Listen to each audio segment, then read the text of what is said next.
Ah, ça me plaît beaucoup, effectivement. Ouais, je vois au centre Bellina avec à droite USA. Et derrière, je crois que c'est Bahia Josselin. Quand ils sont fall yearling, on rêve pas trop encore. Je rêvais un petit peu parce que c'était une des premières fois où j'allais à Love You. Je crois que c'était même la deuxième année où j'allais à Love You. Et j'étais persuadé que c'était vraiment le croisement qui fonctionnerait.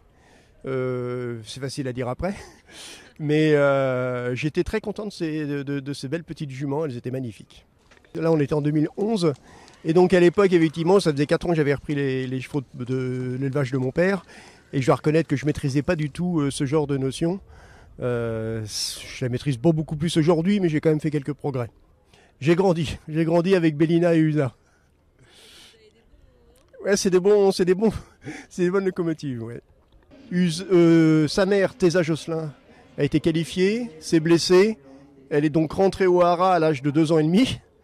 Pas possible de courir. Donc plutôt qu'attendre un an de plus, j'ai décidé de la faire saillir sur les conseils de Jean-Pierre Dubois.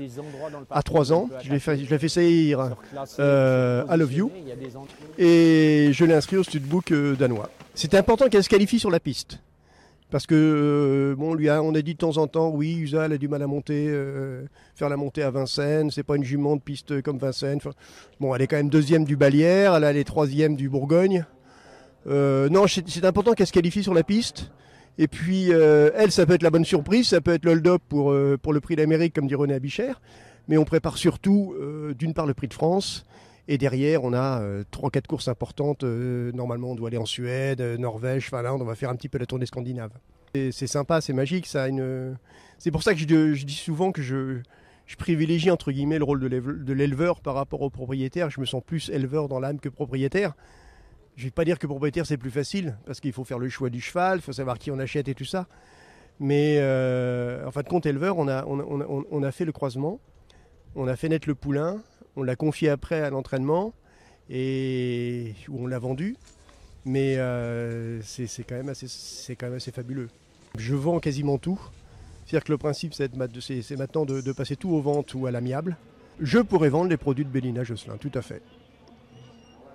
Faut rien s'interdire. Je crois que faut pas faire de. Si jamais je garde les produits de Bellina et d'USA et puis de Barrio, enfin j'ai pas Barrio, mais je pense que les gens ne viendront pas acheter mes produits. Je suis très détendu aujourd'hui. Je souhaite simplement que la course soit limpide, que personne reste au départ, qu'il n'y ait pas de problème de course. Mais bien évidemment, dimanche vers 15h, je vais commencer à monter un peu en pression. Mais je suis très serein. J'ai confiance complète dans la jument. J'ai une confiance absolue dans le driver, dans l'entraîneur. Je pense que les planètes sont alignées. J'y crois. Naturellement, mon cœur balance pour Bellina, pour des raisons, je vais dire, évidentes. Après, j'accepterai que Bellina soit battue, mais uniquement par USA.